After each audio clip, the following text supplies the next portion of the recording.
Are you like a roller coaster guy? Oh man, I'm so not. I'm so Really? not. Yeah. Really? I thought you would be. I don't know Uh, why.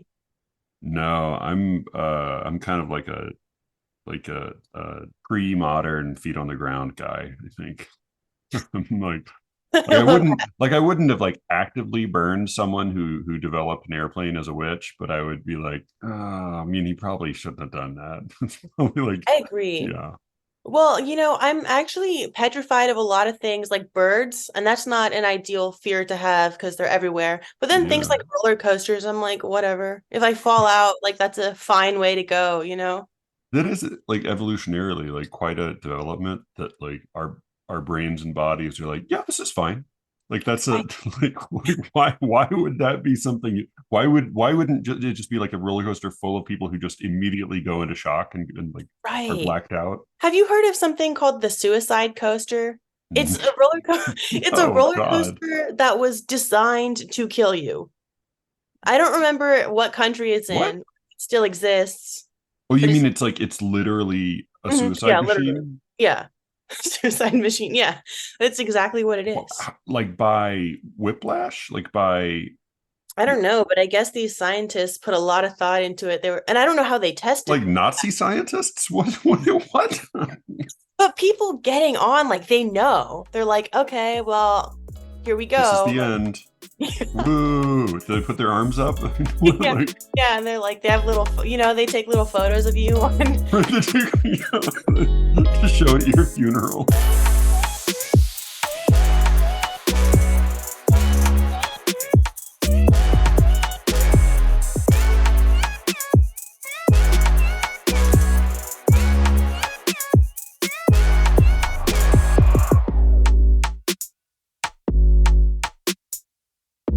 I'm Matthew Buckley Smith, and you're listening to SLEERICKETS.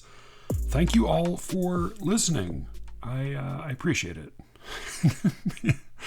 I do. I appreciate it. It's great. It is really great to know you are listening and that you're willing to write in and tell me what I get wrong, what I get right.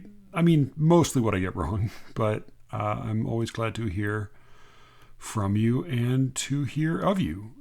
There's a lot of word about the show spreads. I mean, really, any word about the show spreads by one-to-one recommendation. And so, please take a moment if you have not yet or have not recently, and tell somebody about the show. I'm grateful to you for it. So the main feed is going to be going on hiatus for a little bit. Everything's fine, but it's going to be it'll be out for a little while. Just leave, hit subscribe and leave that alone, and then when I have a new episode for you, it'll pop up automatically in your podcast player. The secret show, never fear, is going to keep plugging along steadily. So I usually do 3 episodes a month. I realized in September I did 5, but I'm gonna. While the show's on hiatus, I will be doing a show a week on the secret show.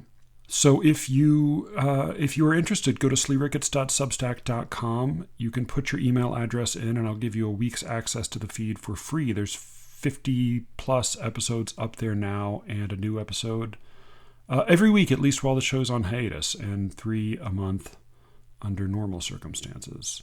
I will also be in this Thursday, if you're listening to this, the 12th. I'm going to be in Houston for the ALSCW conference. Ryan will be there, so will JP Gritton, friend of the show, and author of Wyoming, former guest. I need to get JP back on, talk about we need to talk about Cormac McCarthy, I think is what we need to talk about, The Passenger. So if you're in Houston, I look forward to seeing you there. I don't mean to strike a melancholy note. I'm just sitting here with Echo, feeling kind of quiet. But I have for you this week I think a really fun and sort of silly conversation with Alexis Sears, listener favorite Alexis Sears, author of the prize-winning poetry collection Out of Order.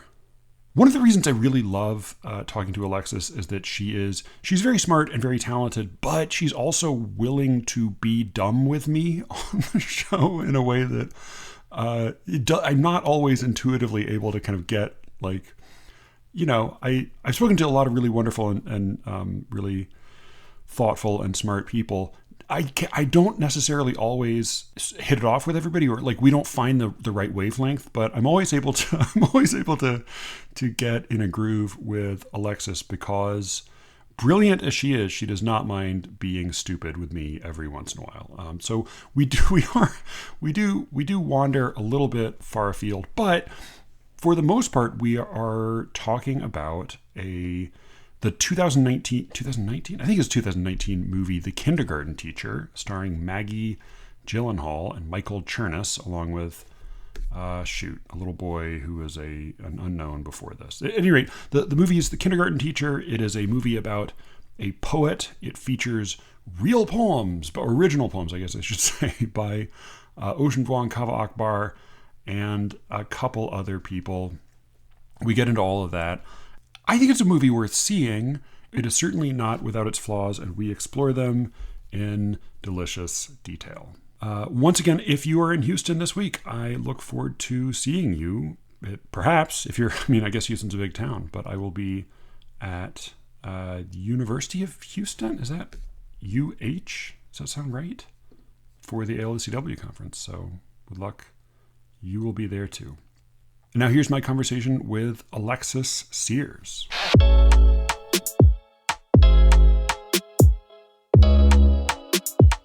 You did not go on a Suicide Coaster for the summer. You did go on the OC Fair is Orange County. Yeah, it's one of those. I hadn't been to a fair in ages. I didn't know that was like, I knew it was a thing, but Yeah. doing something wholesome is so, everything I do is wholesome. I'm not like out like shooting heroin on the weekends, but like doing things like roller coasters and cotton candy and all of that, it's Yeah. so underrated. Yeah, I think like Yeah, most of the country considers it like appropriately rated. It's just that maybe on the coasts, we've that's forgotten true. about it. Yeah. Yeah, the Midwest loves stuff like that. Like my Yeah. friend was telling me her girlfriend is from, I think, Wisconsin, and they spend so much time going to fairs and eating what's called fried butter. It's just a stick of Yeah. butter that they fry. Did you know about this?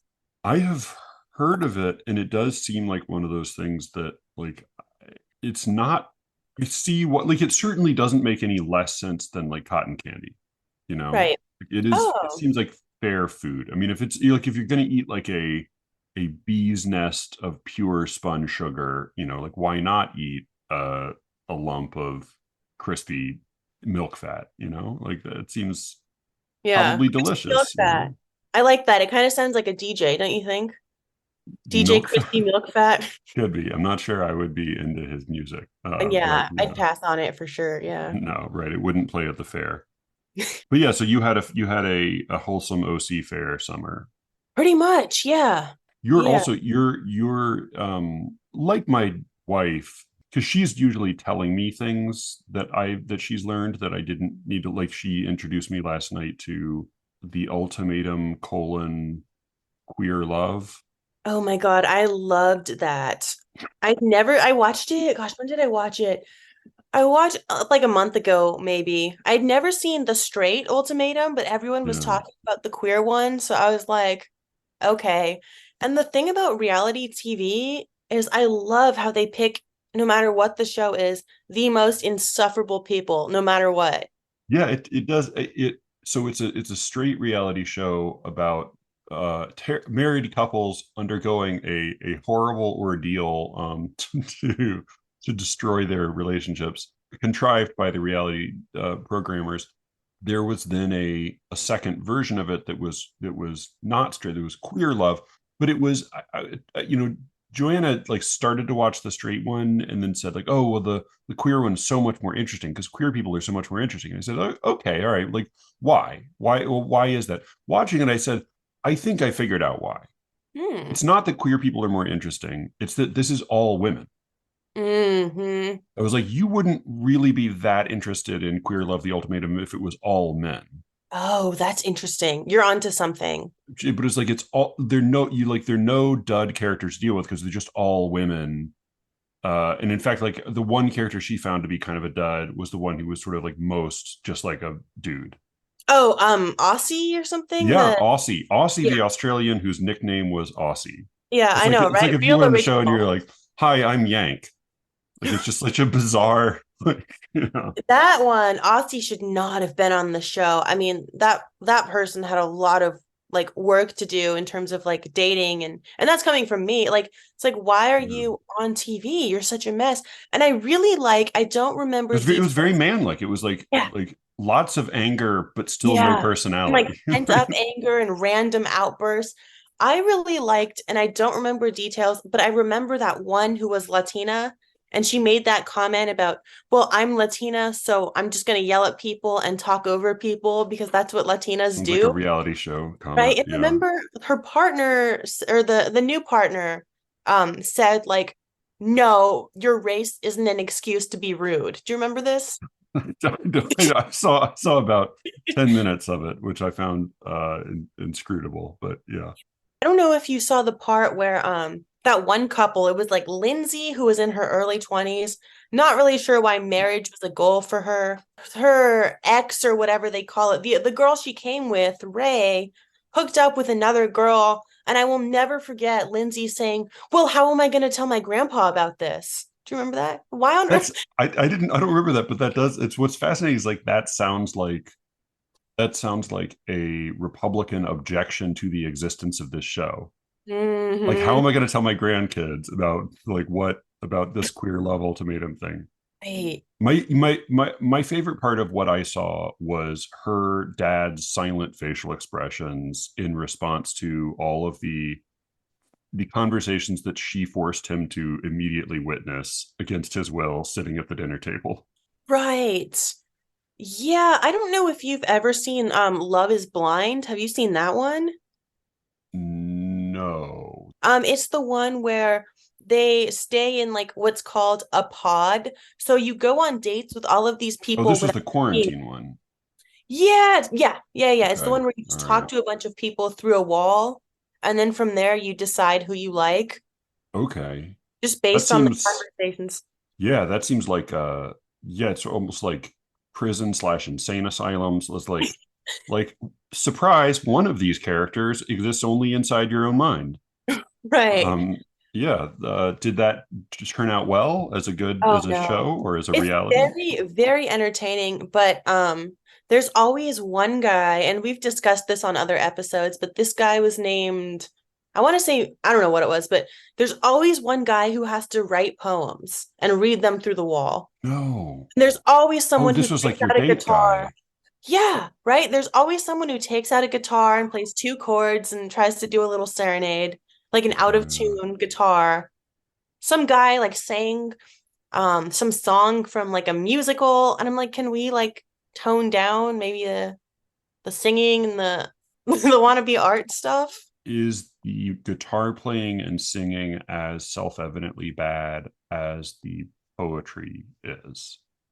Because Well, like you my fear is that like a general audience would think like the poetry was charming, but then like actually judge his guitar playing by I like think more you're real standards. I think you're right, but something I find interesting is that a lot of people, and to me this makes sense, a lot of people just find like the idea of a guy writing amateur poetry and serenading or reading it to someone just like deplorable in general. Like as soon as someone takes a paper out of his pocket and says I wrote you a poem, the whole country watching the show is just like nope Right. before he It's even like saying opens like I cut your eyes out of this photograph, right? It's like it. it's not a good sign. I Yeah. would rather hear that than the poem. I don't know why. At Yeah. least the eyes, that's Okay. quirky. So, all right. So, are there any qualities of elements from pop culture that she might have missed? I'm trying to think of her other delights that she's inflicted on me.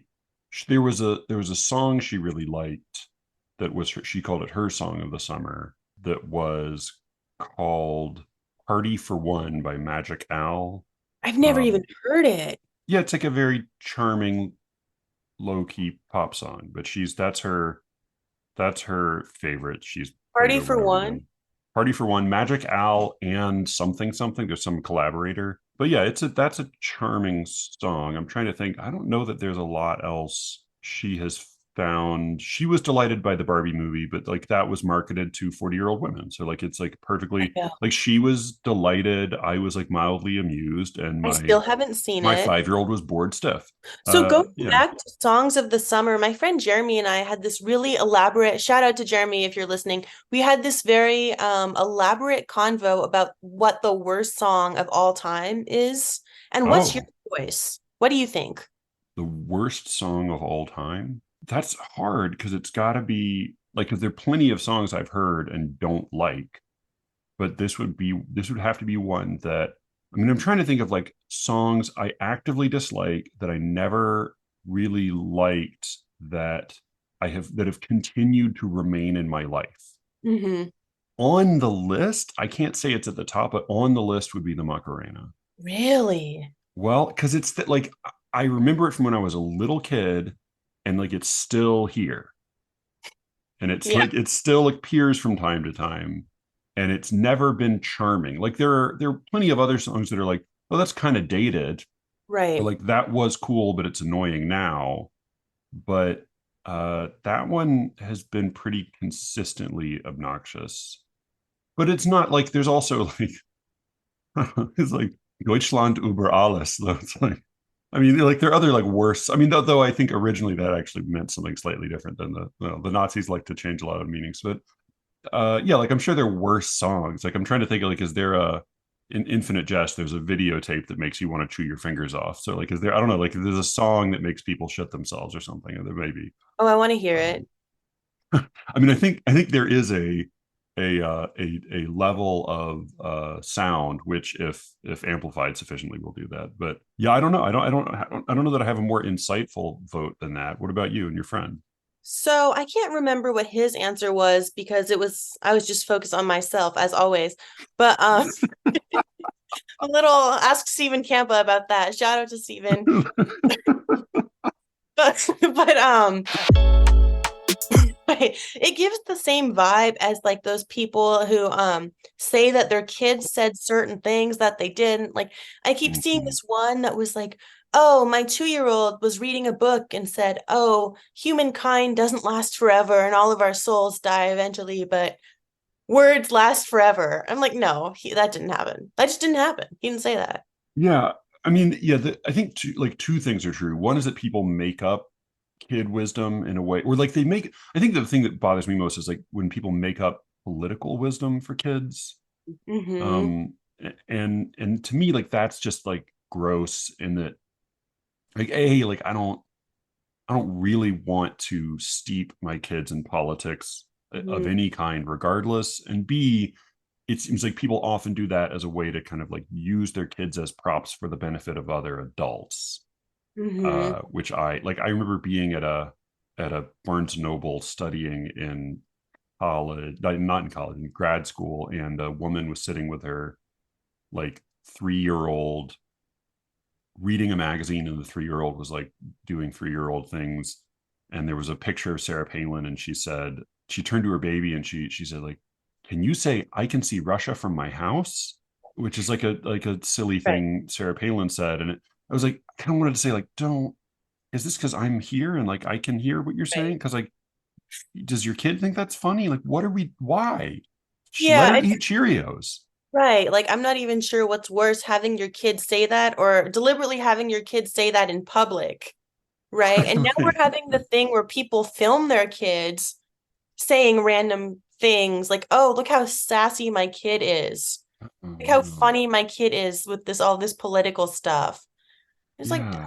don't film your kids. Like, Yeah, I mean, so the other thing that's true though is that kids do say seemingly narcissistic, profound things from time to time, but they don't understand them because what they're doing is they just are learning words, and they're right? learning how to put them together. And that this is something we're going to get to in our topic for today. Mhm. And I don't know. I think we might have slightly different reactions to it, but it Hmm. is. But like, I think it's totally worth talking about. I was very glad you reminded me of it because it's definitely the kind of thing I am interested in digging into on the show. So this was in 2018. This movie, The Kindergarten Teacher, came out. It is. It was. I didn't realize it. it's based on a 2014 movie called The Kindergarten. It was an Israeli movie. I think it seems like basically the same story and everything, same title. And then it was remade by Sarah Colangelo and Maggie Gyllenhaal. Gyllenhaal, I don't know. But and then it also has who else does it have? Gael Garcia Bernal, of course, heartthrob. Michael Chernus, Rosa Salazar, and then a little boy who's the other big star is I think was an unknown named Osnat Handelsman Karen. Very cute little kid. And then also, as you noted, there are a number of poems, original poems in the movie, and they were collaboratively written by Kava Akbar, Ocean Vuong, Dominique Townsend, and then Colangelo, who wrote and directed the movie, and Gyllenhaal worked on them as well. So they all kind of work together to shape these little poemlets. I think all of them, all of the poems in the movie qualify as what Nicholson Baker's character in The Anthologist would call plums. Do you know that book? No, tell me more. It's a very gratifying book if you're a poet, because he knows enough about contemporary poetry that it is not it he doesn't sound like a goofy novelist like dipping his toes in poetry land. Like he actually knows a little bit, but it's just like a charmingly daffy 60-year-old like mediocre poet rambling for a few hundred pages about contemporary poetry. What I recommend as the way to digest it, which I've done twice, is go on a long car ride and listen to the book on tape, which Baker does himself. And he has a wonderfully crackly old man voice, and he does like he sings and he does like it's very charmingly silly. It's sort of like a lovable impish atheist Santa Claus grandfather, just narrating a delightful contemporary poetry story to you. Because it's like it's a he loves poetry and he's deeply cynical about it. Perfect. So yeah, I think, but he calls a lot of contemporary poems, particularly free verse poems, plums. He says these aren't poems; they're plums. They're pleasant and they're sort of small and digestible, and they kind of sit in the palm of your hand, and they feel like poems, but they're not really poems. Hmm. And that's sort of, I think that describes basically the poems in this movie, which are, I think, mostly pretty charming with a couple of notable. I mean, even the notable exceptions are charming in their way, in context. So do you want to describe what this movie is about? Yeah, so it's this middle-aged kindergarten teacher played by Maggie.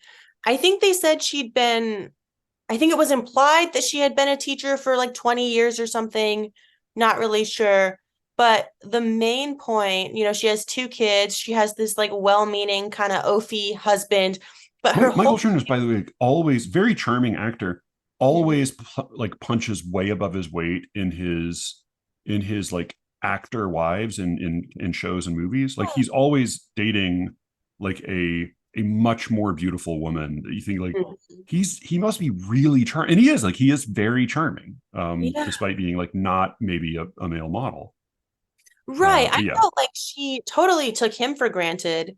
Right? Like, why are you like that one scene that we'll get to eventually when she interrupts, what they're up to answer the phone because a 5-year-old's calling. Yeah, You know that's what I'm talking about?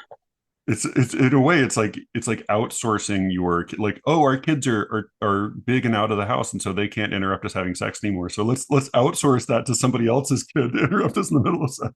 Right. Right. So you said to describe it, right? So Yeah, basically, yeah, yeah. okay. And Um, we as always we're doing all the spoilers here, so we're not going to awesome. worry about that. Love a Yeah, good spoiler alert. So then yeah. people can decide whether to watch it. Um, so yeah, so she's a kindergarten teacher, but her whole thing is that she takes like an adult poetry class, considers herself or is trying to consider herself sort of like this profound poet, but she goes to these workshops and consistently writes cliche garbage. No one pretends otherwise. Like, I love the part where she writes that poem about flowers and she reads it to her husband at the table, and he's like, "Oh, so is this just about the flowers outside by the pool?" And she's like, "Yeah." Because she's trying to do something, she's not doing it anyway. Or what is it they Yeah, say? that it's like it's the first scene with real dialogue, and it's such a perfect little, like, it's in a way like this is not a scene that people would use in an acting class, but like Right. they should. It's just Yeah. such a perfect little domestic, like, kitchen table scene.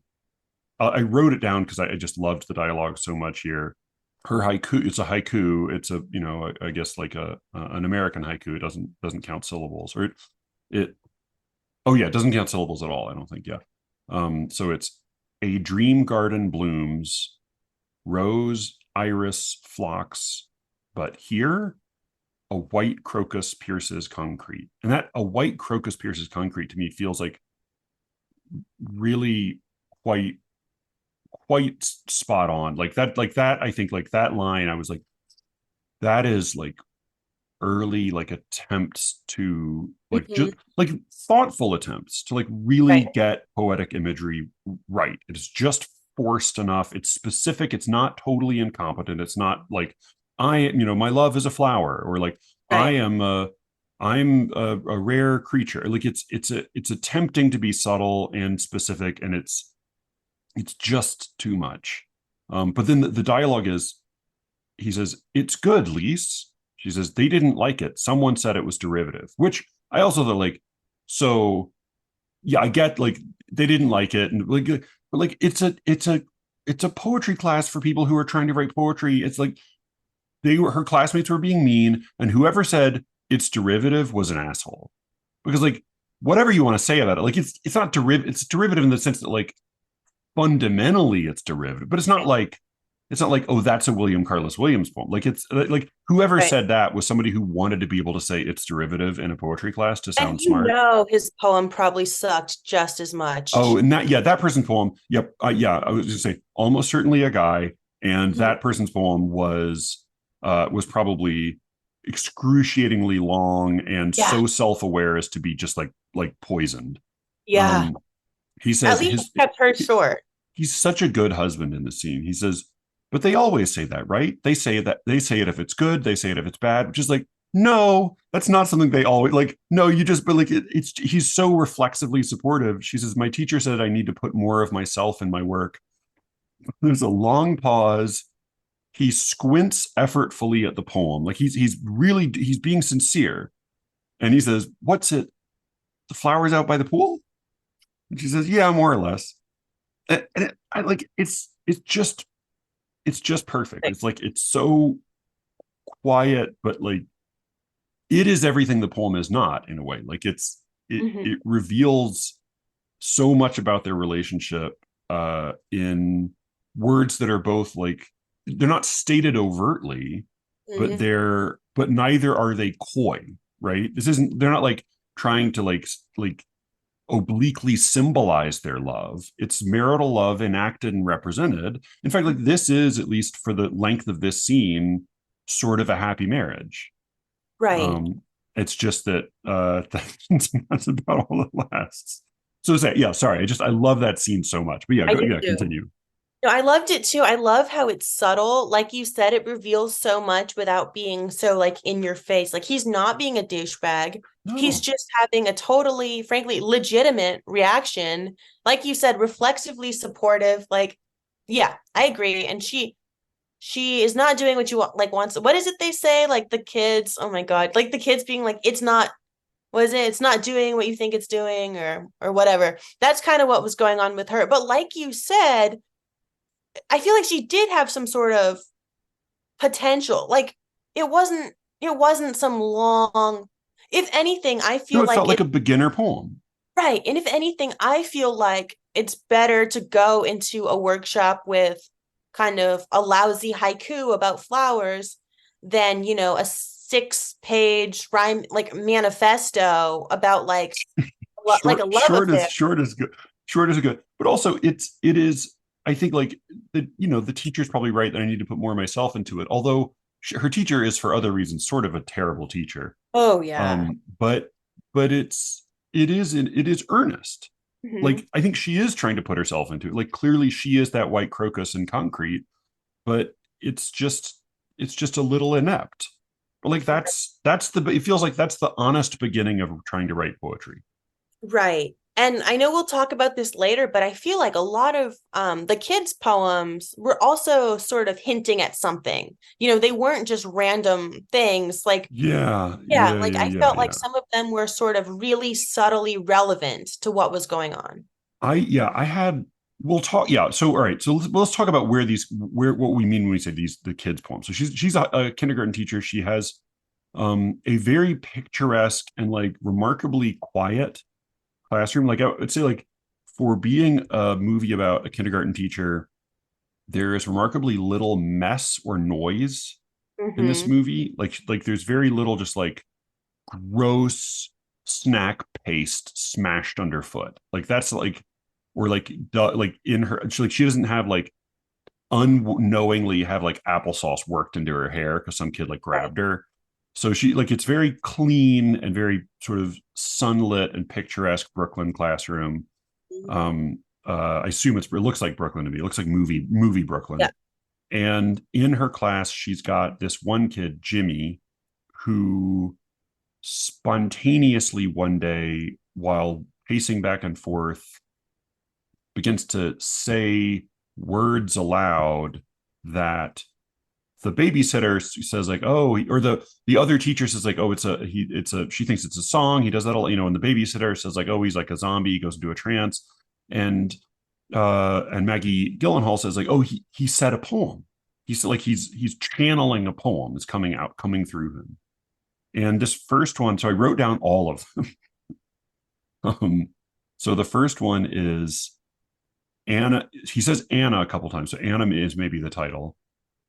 Anna's beautiful, beautiful enough for me. The sun hits her yellow house.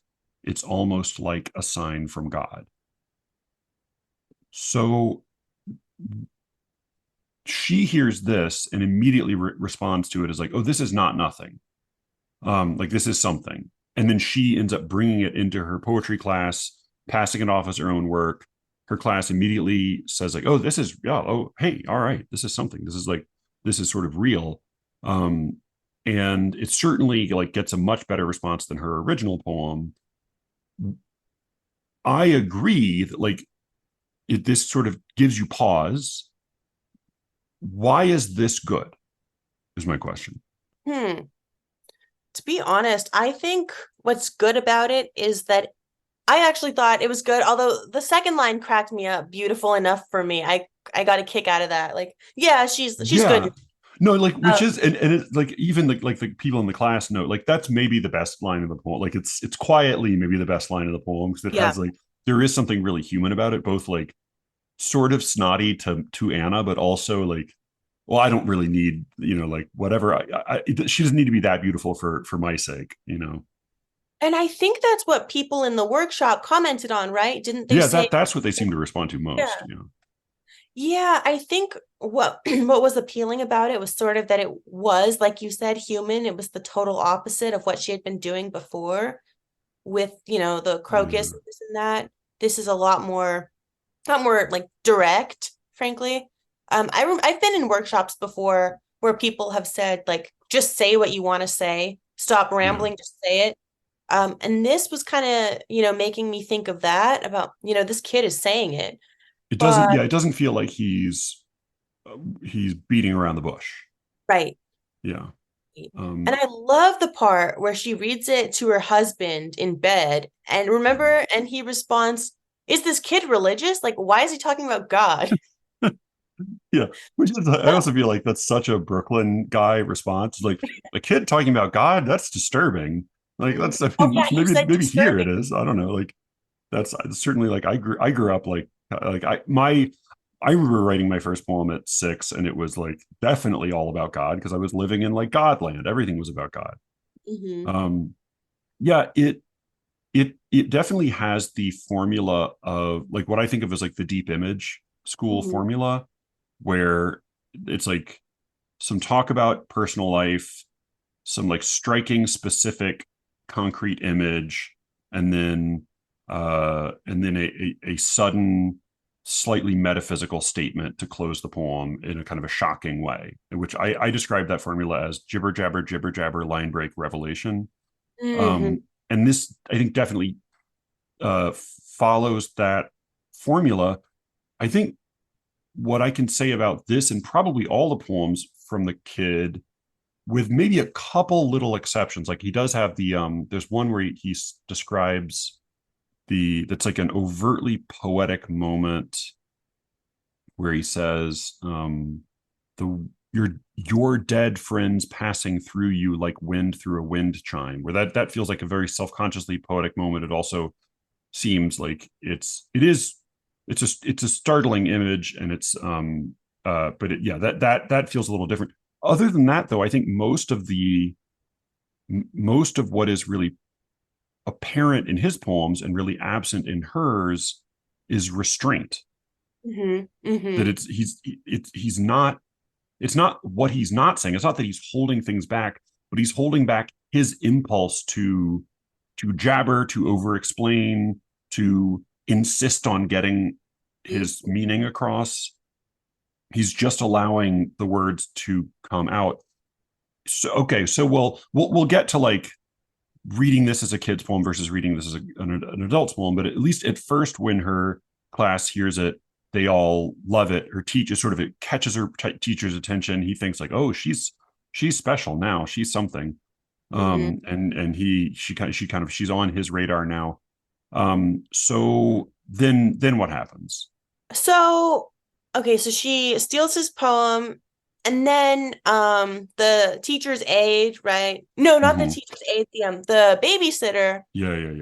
She tells the babysitter to just, try to write down all the poems that he's Yeah. saying, maybe at night, because there's probably so much going on in his head at night and blah blah blah. And Yeah. deep down the nanny or the babysitter or whatever she is thinking like, what? But she does it, right? Like I thought she Yeah, was she really does. I was like, like I was kind of polite. like Becca's like, she's like actually like a pretty nice kid. Like I mean, she's, in her 20s, but yeah. Right.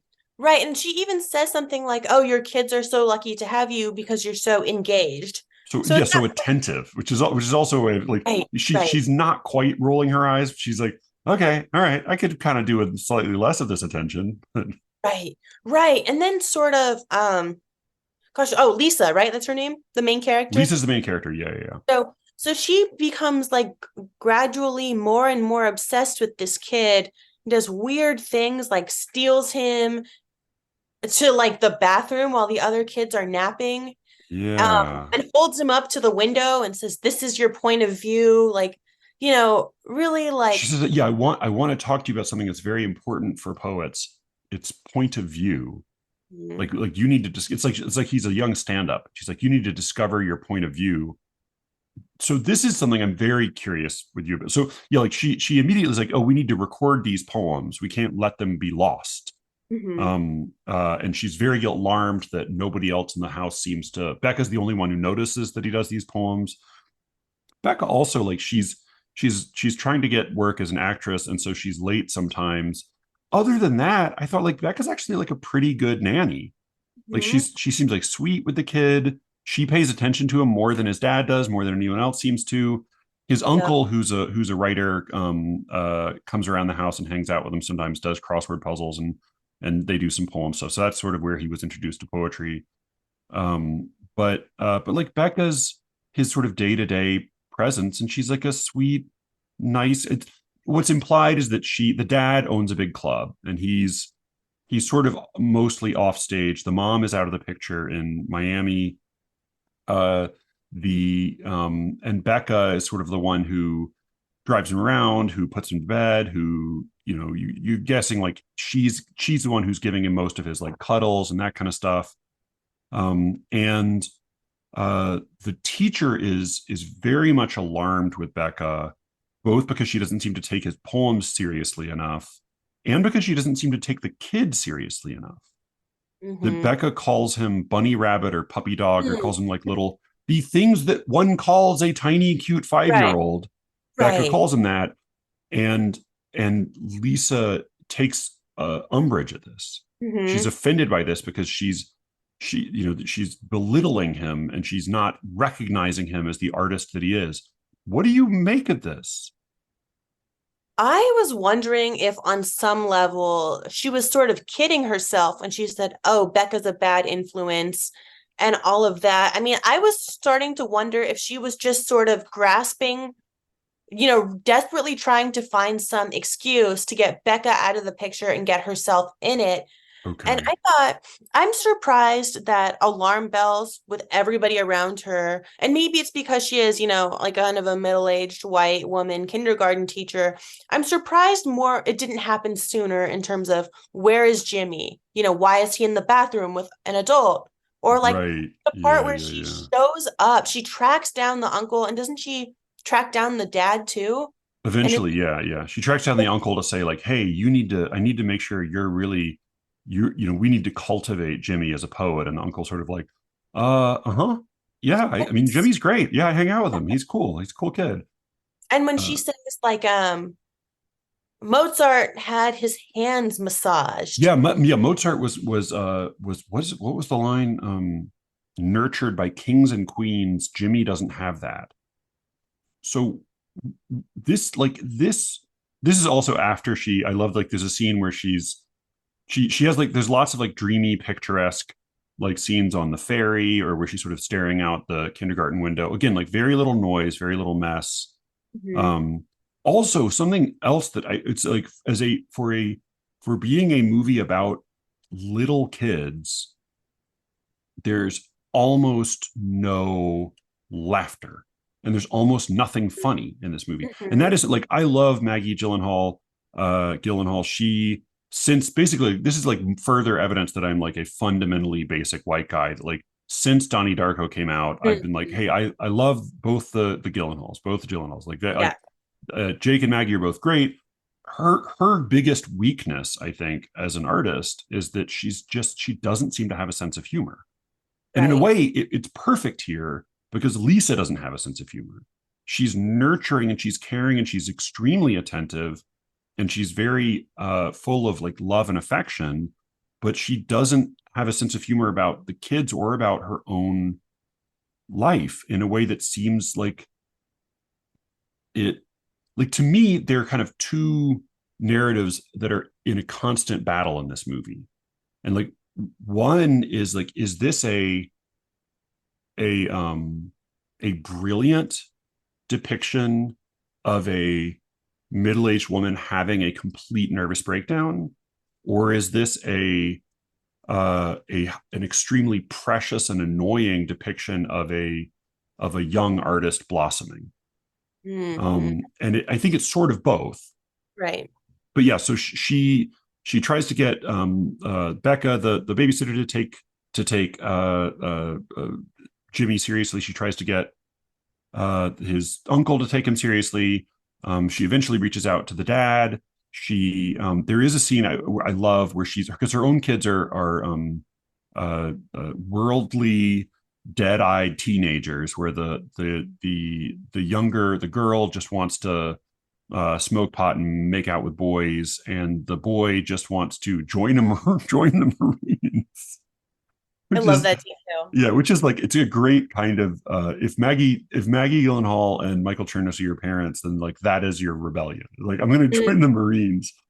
Yep. Uh, but there is a great scene where, like, from the like ferry, and which I guess, if it's ferry, I guess they're on Staten Island. I don't know. I don't understand New York geography, but anyway, like, from the extremely picturesque kindergarten, she comes home, dreaming of Jimmy, to to like a backyard filled with disgusting teenagers, half undressed, and evil hip hop debasing all of the women who are present. And it is like, this is a scene where you're like, like hip hop is like the devil's music, and her Yep. kids are there just being dragged down by base contemporary American culture. And her response is like, "Why aren't there more intellectuals in this house?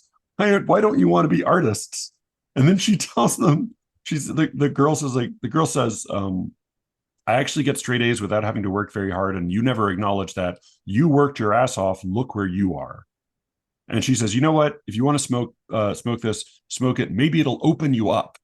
Mhm. Which is I think like it's such a great response from her, not as a parent, but like it just seems like it reveals so much about her. I did think like that. Uh, you worked your ass off and look where you are. Like this, like in part, this is a movie about how you can get a good education, do well in school, get a good education, um, successfully pursue a career as a teacher, and still, with like some legitimacy in this country, be thought of as a failure. Right. Like part of that is like a story about like what's wrong with our society that is the case. That Hmm. like for her daughter to say look where you are is an actual cut down, where like what where is she? Like she should like she's like a professional, like seasoned educator who's Right. in a major city who like did do well in school, and like and yet she is fundamentally in some sense a failure. Well, the part that follows when the girl says, ever since you started taking that poetry class, you've Mm. acted like, what did she say? Ambassador of culture or something like that? Oh yeah, you've acted like you're the cultural ambassador Yeah. to the UN. Yeah. um and is this sort of like this Mhm. cutting burn, to mix my metaphors, and the mom goes off and sneaks a flower pot cigarette, and she does repeat to herself with a little bit of a smile, cultural ambassador to the UN, because it's the one original thing her daughter has said. Like in her moment of fury, she came up with sort of like an original insult, and that is what's like slightly satisfying to her, because she is like very. There's a scene later on where the dad says like, are you disappointed in our? Are you proud of our kids? You know, because Josh said that he thinks you're disappointed in them, and her response is like, no, but like she's so clearly disappointed in her kids and in her life and in her husband, because they're not all artists of some, or like they're not, it's not even that they're not artists, it's not, it's like they don't live a life that feels palpably satisfyingly artsy. I mean, they live in like a like a still like pretty picturesque existence in a, you know, an outer borough of New York, and they have jobs in, you know, intellectual jobs, and they like are supporting their kids who are going to, like, in a way, like if she were a poet who spent lots of her time writing poetry, like her life would look exactly the same. Right. But yeah, go ahead. And I thought it was such an interesting spin on the whole, like encouraging, like almost like forcing, trying to force her daughter to be some sort of, artsy or what is it, like opened up person. I mean, the scene where she says, you were so good at photography. Yeah, Why yeah, don't yeah. you get your camera and go Walk around and around take the neighborhood. because that's not creepy at all. And the girl's like, no, I don't really, or she said, oh, I post things on Instagram all the time. Like Right, clearly they're not having a meeting of the minds, which I actually found really interesting now that we're talking about it, because in most cliches, or actually most real life events, we have the parents saying, stop your drawing thing, or poetry is a hobby, but go major right, yeah, yeah, business, or this or that. Whereas here it's like a totally different thing where Lisa just wants her, I mean, they're teenagers too, and I think yeah. that's kind of lost. I mean, of course she's going to be, smoking weed and this and that. And something that Yeah. struck me, and And we'll talk about. Instagram, that's the thing. It's like, as you're pointing out, like Instagram is, she's like, no, that is photography. Like maybe she's posting photos of her friends in bikinis or something that, you Right. know, but like she is doing photography. And what Maggie wants her to be doing is, she says, oh no, but there's such, you gain so much working in a dark room. There's like, God knows if she actually knows anything about that. And like, I've worked in, like, dark rooms are cool as shit. Like I would love the luxury of working in a dark room. It's just like a thing to do, because it is a very cool thing to do. But like clearly digital photography, like clearly that is art. Like clearly that Right. is a thing, and like that's where the art is today. So it is like to some extent about the trappings or the atmosphere that she's after. Right. yeah, she completely writes off her kids, especially the daughter. She totally underestimates her because, like you said, Mm. in the few glimpses we get of that kid, she is having, witty comebacks, and she does acknowledge, like, I get straight A's and you don't even seem to recognize it or care. Like, she's not this, idiot or some No. bimbo. And I Seems think, like an extremely normal, like unlike the 5-year-olds who are all like strange, like angels from another planet. Like right, the teenagers are quite normal. yeah, that whole thing is really sad. I don't know. Yeah, Uh, yeah. She's very yeah. disillusioned with her family. Her teacher invites her to a reading in the. So this was interesting to me because I've never lived in New York, and made me wonder because I know poetry readings are a bigger deal. And you're in Oakland, is that this? I'm in LA right now. Oh, you're in LA. Okay, Yeah, which is I don't even like California is like a whole country, so I don't even know how far right. away different parts of it are from one another. It's like an hour flight, 6 hour drive. So like that's NorCal, Okay. SoCal. Yeah. All right. So you're in LA, but yeah, which I am actually it's probably truer there. So the premise is there's a reading in the she calls it a poetry club. I don't know if that's literally true, but it's in the Bowery, and it is a poetry reading where lots of poets will come up and read.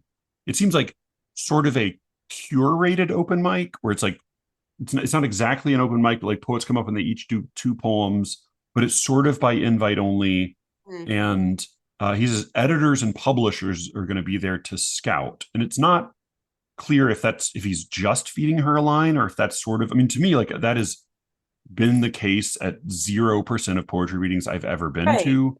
But I Right. mean, also because like why would a editor want to or what? But like he's definitely feeding her a line. Also, I don't know how much of that is true. Like maybe it is purely an open mic, and he's just describing it to her in this particular way because he is sort of a douchebag. Yeah, we have to Um, talk about that scene. yeah, Gael Garcia Yeah. Bernal. So he invites her. She comes to his office in the evening, I guess, and he invites her to this thing. He's not inviting everybody. He kind of invites her to take the next semester session of the class. She does, and he after inviting her, he then in like classic handsome douchey poetry teacher in a movie fashion, he tries to kiss her. She doesn't respond. He pulls away and apologizes. And then she says, Can I read you a poem? And she reads him an original poem of hers. And this is after at this point, she's presented a few of Jimmy's poems as her own, and they've all been received very well. Her poem is, I think, similarly, it feels over it feels like she's trying too hard, and Mhm. she's too insistent on getting her on trying to force her meaning through in a way that then makes it feel sort of clumsy and clotted. And his response is, which I thought again, like this is another moment where I thought like, okay, the director does know what kind of movie this should be, because his Mhm. response is like, yeah, it's great. He's like, yeah, it's not my favorite poem that you've written, but like he doesn't say like, oh, this is really a substandard compared to like from the very first line, which is mesmerize me butterfly. Like this isn't Mhm. like clearly a very different kind of writing than you've been doing with these Jimmy poems. He basically says like, yeah, great job, and then after he compliments her poem, she has sex with him, which is like in a way it's the way to get laid as a poet is not to share your poetry, but to compliment the poetry of a poet. That's the way to get laid. Well, I thought, and obviously this is a very opposite, hopefully getting laid thing, but the part where she reads her own poem to Jimmy, the kid, Oh and he yeah, yeah, yeah, like she's just constantly seeking this validation that her yeah. poems, I mean, And then she she says, reads "Oh, you can just it forget that. I then. don't want to. I don't want to taint your genius." Right. Because she was Well, expecting him to say like, "Yes, I recognize a fellow poet." It was like right. she could read him fucking Shakespeare, and he would be like, "Uh huh, yeah, okay. Can I go play?" Well, something that's really interesting to me, and correct me if I'm wrong, but I feel like when she reads her poems, it's to men or boys. I feel like the people who Mm, spoke in the workshop, I only remember the one guy saying like this doesn't once someone said this is derivative. Someone else said, yeah. I don't understand why you wrote this for this particular assignment. Whereas the women in the movie are they play very different roles. We've got the nanny, we Yeah. have the teaching aide who's just like, oh yeah, it's just a song. And I wonder how much of that is sort of in Lisa's head, where she's kind of thinking, like, everyone around me, including my daughter. I mean, I don't think it's deliberately gendered, but it was something I Yeah, wondered yeah, about. yeah. For everyone around me is, Like totally useless. she's and that maybe it's in her mind it's the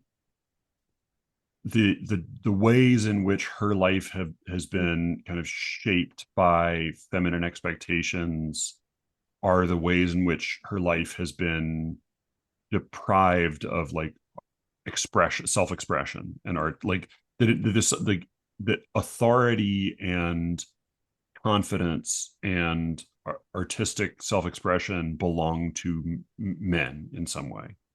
I think Right. yes, some of the comments in the poetry workshop are women, but I think they're mostly there's a woman who says she who compliments the couple of people who praise the beautiful enough for me line, but I think it's a woman who praises it. I believe a man praises it for it. There is in fact probably the poet who told her it was derivative is that the talky guy who's working on the sonnet in the one scene, like he seems like he's the pretentious one who has a lot to say.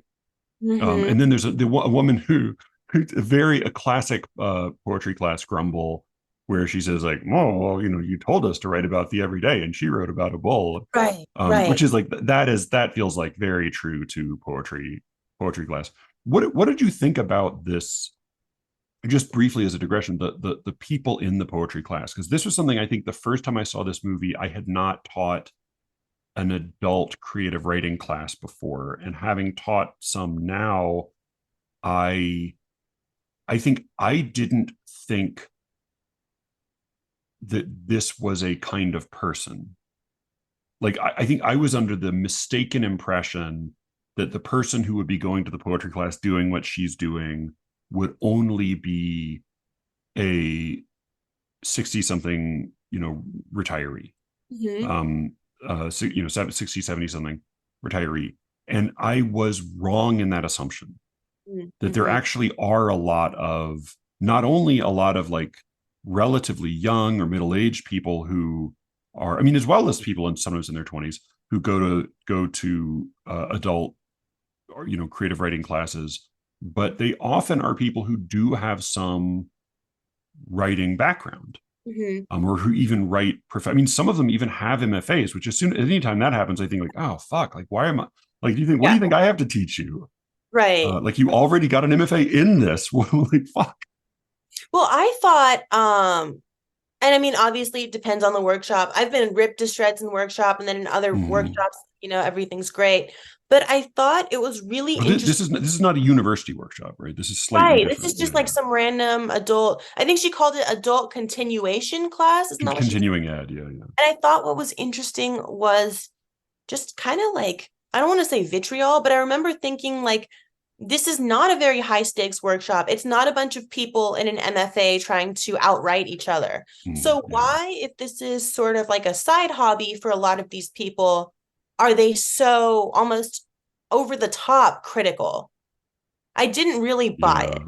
a lot of the It time. I was like, it I don't know. did. Yeah, I mean, I think that my experience at least has been that that what they would all really be doing is they would all be lavishing one another with praise, and then it would be the teacher's role to say like, yeah, this was, yeah, nicely done. I do kind of wonder about that, like he would be the one to kind of like begin, because the way that they are, I mean, I think it also, like, what also I think is probably pretty true is that the harshest and most critical feedback we hear from them is secondhand, is when Hmm. she says this about Yeah. when she reports what they said, because, and that is true, that like people will hear things much more harshly than they're actually said, because in order to have a class where people are making sort of like sharp, specific sometimes critical observations like that, you would really need to you would need to see the teacher modeling that frequently. And he's just like a bumbling, handsome, complimenting guy. Right. He was sort of the Casanova douchebag.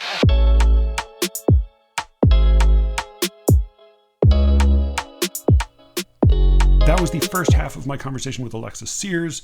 The second half will be up on the Secret Show feed presently, as will a new episode every week while the main feed is on hiatus. Again, if you are interested, go to sleerickets.substack.com and check it out. All right, off to Houston now. You can reach me, as always, at sleerickets@gmail.com, and with any luck, I will be speaking to you again pretty soon. Like, reasonably soon. Until then.